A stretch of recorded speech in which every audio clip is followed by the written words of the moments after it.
Oh, hey YouTube.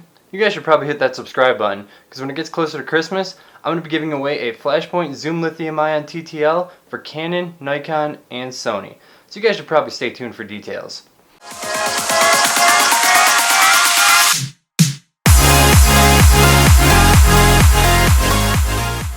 What's going on YouTube? Today we are going to be comparing the Profoto B1 versus the Xplor 600 TTL. Both of these are extremely powerful tools for on-location photography. Everything that you need to have this firing for you is right here. They both have batteries on the actual body, which makes them a little bit heavy, but this is all you need to get started. You don't have to have any cords running anywhere. There's no additional power pack necessary. Everything you need is right here and you're good to go. So let's talk about the weight.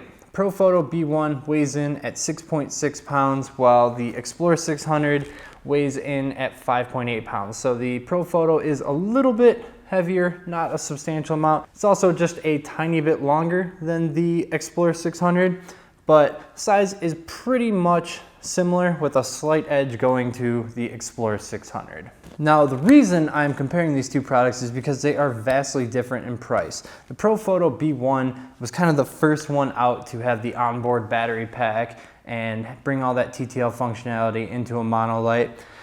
And it comes with a hefty price tag of $2,100, and all their modifiers are going to be quite expensive to people as well. Whereas the Xplor 600 it comes in about $750, and it has a Bowens mount, which opens the door to a ton of modifier options at very affordable rates. But they're actually really close in terms of capabilities. So today I kind of wanted to highlight a few of those differences so that you guys can decide if the Profoto is going to be worth that $2,100 price tag, or if the Godox AD600, which is actually superior in some categories, is going to be enough of a light for you. Next thing I want to talk about in comparing these two is the power. Now the Profoto B1 is considered a 500 watt light and the AD600 is a 600 watt light, but that doesn't necessarily tell the story in terms of output, because wattage does not actually mean anything when it comes to output, because wattage is a measure of power draw, how much energy it takes. So in order to actually understand the power outputs of both lights, we're going to put them head to head right now. Okay, so the first thing that we need to do to test the power output is make sure that the spill of light is the same. So with the Godox, we have a standard 7-inch reflector that fits right on, but the Profoto modifier is a little bit different, because with that 7-inch reflector, we can actually bring it in and out on the body of the light so that you can actually control the spill of light. So in order to make sure that we have the same spread of light, we put them the same distance from the wall, and then I took the Profoto zoom reflector and I modified it until we had a matching spread with the 7-inch reflector on the Xplor 600. To do this power test, we're starting off with the Profoto B1. We're going to run it through its entire power gamut, all the way from its minimum 256 power, which is like 2 watts, all the way up to its max of 500 watts, and see what type of power output we get. Okay guys, as you see me testing in the background, I'm just going to go ahead and talk about some of the results that I got. So, with the initial test all the way down at the minimum power, the Profoto B1 put out an output of 1.4. So on this scale, we're marking that as a 2. And then from there, it kind of struggled to gain power at the bottom. It went from 2 to 2.4 to 3. So it took 2 stops of Profoto power settings to actually get 1 full stop of light. And by the time we got to the top, it was putting out f11 and 0.7 of a stop, which on this scale is 8.7, and we got a total power range of about 7.7 stops from the highest power output to the lowest out. Now we've got the Godox AD600 up. We're going to do the same thing. We're going to test all the power outputs so that we can compare. Now again, we've got it at the same exact spot. We just moved the camera a little bit and didn't touch the stand. Same height, same everything, same spill of light. So we should be seeing comparable numbers. So we're going to go ahead and test it and see what we get. Okay, with the Godox AD600, we also struggled at the bottom to gain power with the reflector output only going up 0.6 of a stop on the first two settings. At the top, we did get a final output of f16 and 7/10 of a stop, so that was a 9.7 on our scale and a 1 stop power increase over the Profoto B1. And we also saw a 8.1 stop power range difference in this. So a little bit superior in the final output, which is to be expected, at least a 3rd stop, but 1 stop is actually quite a big difference. And a little bit more range than the Profoto had in this test. Now I've got a 2 by 3 foot softbox that we are going to run through from all the numbers again, starting at 1256 on each light. Okay, the AD600 started out with a power output of f1.4 and 6/10 of a stop, so a 2.6 on our scale, and it finished off at f16 and 4/10 of a stop, which is a 9.4 on our scale, which gives us a total power output range of 7.8 stops, which is far below the 9 stops that we would expect. We're back, final power test. We've got the Profoto 2 by 3 foot softbox on. Got to stand in the identical position, and everything that we can control, we got it as similar as possible. Now obviously this isn't perfectly scientific because we have different softboxes, but we're doing the best with what we got. So we're going to go back through, run through all the powers, and get our final set of numbers. So here we go. I'm going to use this spot to talk a little bit about the batteries. The AD600 battery will recycle full power 500 shots, whereas the Profoto B1 will only give you 220 shots per battery. Now the Profoto B1 recycles full power in 1.9 seconds, and the AD600 is a little bit slower at 2.5 seconds, and those speeds are going to get much faster as you decrease the power. Oh, man. Alright, I'm pausing this. You guys gotta see this.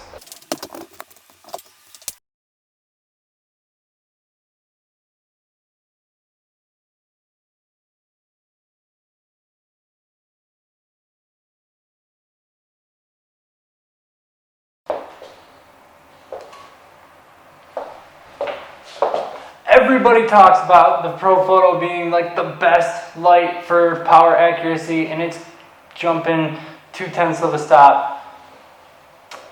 Is it enough to write home about? No, probably not, but I think it's worth noting. So just wanted to show you that real quick. We're going to move the camera back and continue with our test.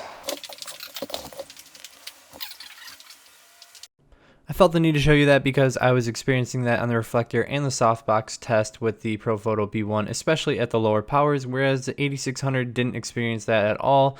I only saw a couple 1/10 stop shifts in the AD600 throughout the whole test. Now, when it comes to the softbox output test, we started out at a 2.1 on our scale, went all the way up to a 9.5, which is f16 and a half stop. This gave us a power range of 8.4 stops, which was better than the Godox AD600. It also gave us a little bit more total output, 0.1 stops higher than the Godox AD600, which is likely due to the head not being omnidirectional. Next up, we're going to put the lights through a quick color test. We're going to see how they maintain their color accuracy while changing the power output. So what we're going to do is we're going to start at the lowest power setting on each of them, and then immediately flip up to the highest. We're going to take another shot. I'm going to switch all my settings super fast, and then we're going to just alternate that for about 8 shots, and then we're going to see if we have any color changing going on in the file. So in this test, we left the Profoto B1 in its normal mode because in the freeze mode, it tends to experience about a 50 Kelvin color shift, and the Profoto performed amazingly. It was absolutely the same color temperature at both the lowest setting and the highest setting, which was really impressive to see. Now the Godox AD600 did experience some color shifts. It experienced about a 300 Kelvin temperature, maybe 350 Kelvin temperature shift throughout the test, depending on the images taken. So it wasn't consistent at the same setting, and it wasn't consistent between the power settings. So we definitely saw a lot of variance in that. So if you are doing something that is crucial to color, the Profoto is definitely way superior to the AD600. Let's talk about the flash durations now. Profoto markets the B1 as having a 1/19,000th of a second T5 flash duration. I actually converted all the flash durations of the Profoto B1 to T1 by multiplying by 3, and then I scaled them against the AD600 based on power output. So what you guys are looking at here is essentially the flash duration you can expect to get a given power output. So to get a 5.6, this is the flash duration that you would get from both those products at that rate. The two graphs show flash durations in both modifiers that we tested. And despite the B1 being heralded for its short flash durations, the AD600 is superior almost across the board. You guys can pause the video to try and check out the graphs, but I'm also going to include all the raw data and the graphs in the description. Alright guys, so now that you've seen some of the head-to-head comparisons of both the power and the color, I want to talk about some of the finer points of these systems and differences that you can expect if you're going to purchase one between the two. So to start off, I'm going to talk about gelling. Gelling is really important to me. Not everybody uses it a lot, but Profoto has a much better gel system that goes right on the front of the light. As you can see, their bulb doesn't protrude at all, so they can put a gel right over the front of the light, which is really convenient because gelling at the source allows you to gel with use of any modifier. Whereas with the Xplor 600, Godox AD600, there's not a great way to gel this. My method is to actually take pre-cut sheets of gel and then use a silicone cooking band over the actual bulb. Holds up fine to the heat, works for me, and again, we're gelling at the source, but I would definitely give the award to Profoto in that competition. Next up, I want to talk about modifiers. Profoto obviously has some awesome quality modifiers, whether it be softboxes, umbrellas, beauty dishes, but they come at a ridiculously high price. It is very expensive stuff. Now, I'm not going to say they're not worth it because they're engineered really well. They feel sturdy. Everything that I've ever touched by Profoto has been made great, but I can't personally justify the cost of Profoto modifiers, and that's one of the big reasons why I avoided the system. I'd rather have a ton of different modifiers than I would just investing into a few key ones. So with the Xplor 600 or the Godox AD600B, you get a Bowens mount, which is probably the most robust collection of modifiers that you can get as a photographer because it opens you to such a gigantic gamut of modifiers from all different manufacturers at all different price points. So I found some modifiers that I love for a really affordable price, and to me, all they're doing is a shape, controlling the output. Yes, build quality comes into it just a little bit. One major perk of the Profoto modifiers is that you can actually fine-tune your modifier position by bringing it up and down on the head. I do really like that control, whereas you're kind of stuck with whatever the shape of the light is with a Bowens mount modifier.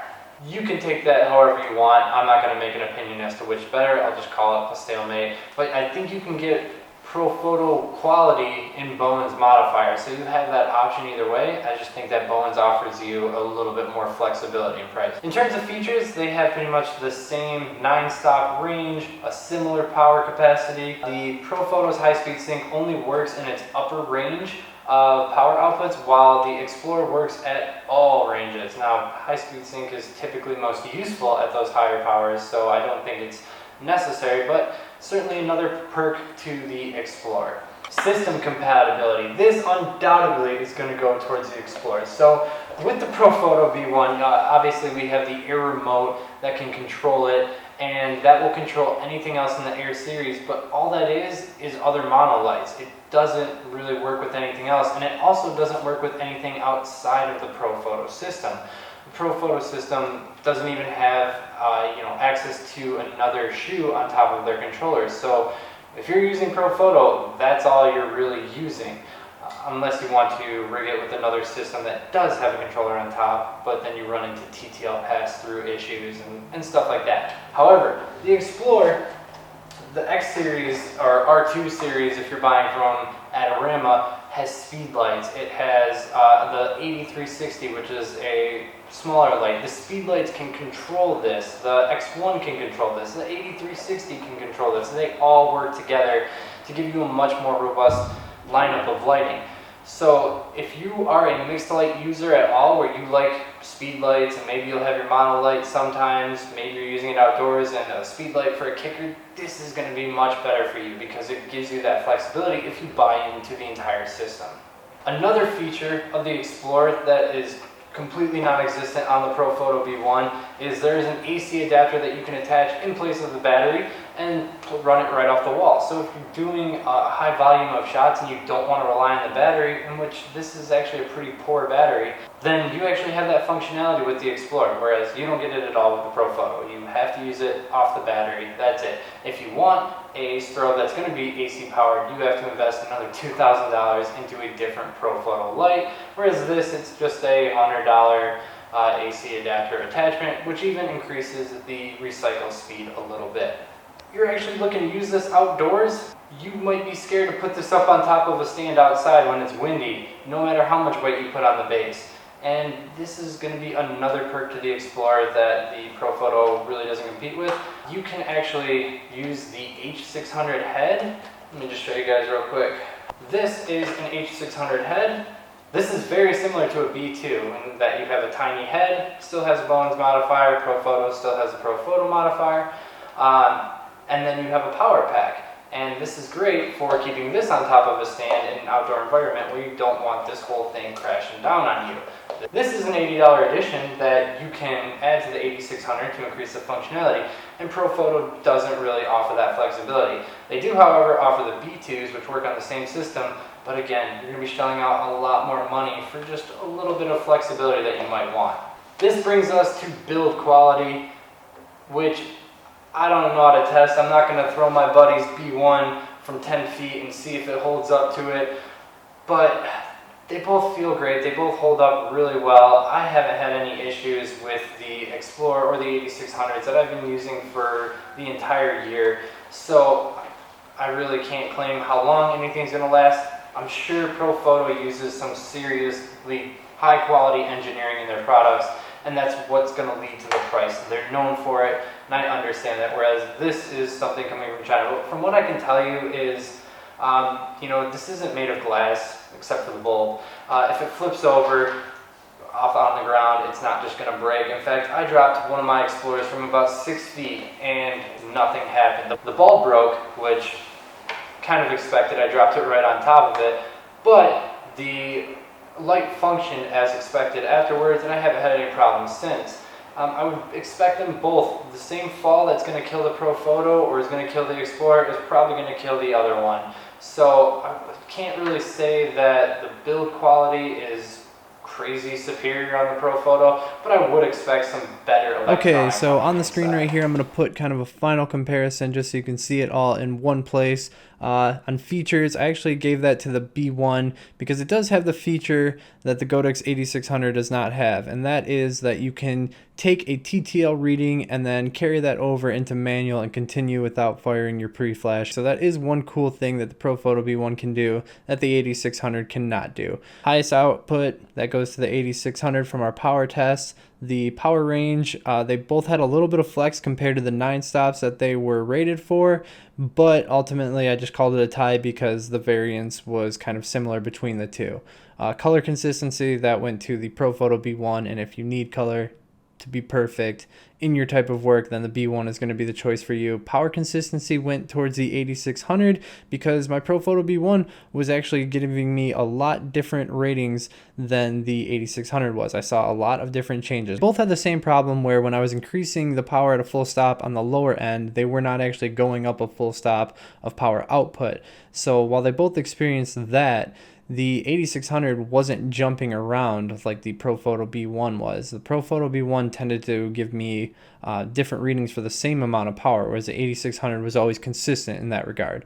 Flash duration, as I showed you in the graphs, when we look at them both in T.1, we're seeing that the AD600 is actually going to give us much faster rates. I did actually test that on fan blades, and all I can say is they're both really, really fast, but in terms of the specs, the AD600 is a little bit superior. The recycle speed was better on the B1. It definitely is a little bit faster at all of the higher outputs. battery capacity goes towards the AD600, and it is more than double, almost triple the output, especially when you consider that you're actually getting more output out of those full power pops. So we're seeing a lot more power from the AD600 battery. Gel system is way better on the B1. System functionality, accessories, and use with other products all go towards the AD600. Profoto tries to keep it pretty exclusive, whereas the AD600 has done everything they can to not only work with their older products, work with the new products that we're releasing, and work with other brands that are on the market. I gave modifier selection to the Godox equipment because there's so many brands making Bones Mountain equipment, and then I gave the quality towards the Profoto B1, which I'm not 100% sold on. I do know Profoto ones are awesome, but you can get really high quality Bones modifiers from other manufacturers too.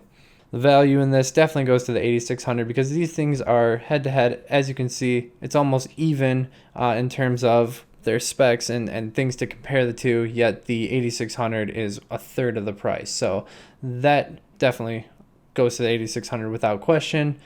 Build quality and customer service, something I didn't touch on in the video, but I want to talk about here. The build quality I just gave to the B1 because they kind of protect their product more in terms of how they'll back it. I know many stories of Godox equipment having issues, whether people drop them and broke them, and they can't really get customer service. So I like that Profoto actually defends their product a little bit more, repairs it.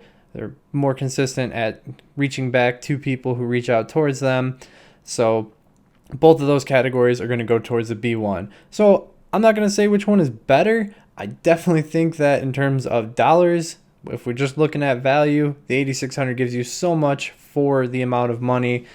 And the Profoto's gap is pretty marginal when you consider the amount that you'd have to invest to go into it. So if you guys are interested in getting either of these lights, feel free to ask me any questions. I'm going to keep links in the description to both of the lights if you end up wanting to purchase one. But other than that, I just wanted to make this so you guys could draw your own conclusions and see where these two lights are different. Thank you so much for watching today's video. I hope it helped you out. Please like and subscribe if you want to see more, and comment with any questions. Follow me on Snapchat for behind the scenes, Twitter for deals on photography gear, and Instagram to see my work. Lastly, I have a Facebook group as a discussion forum, which is linked in the description. Take it easy, YouTube.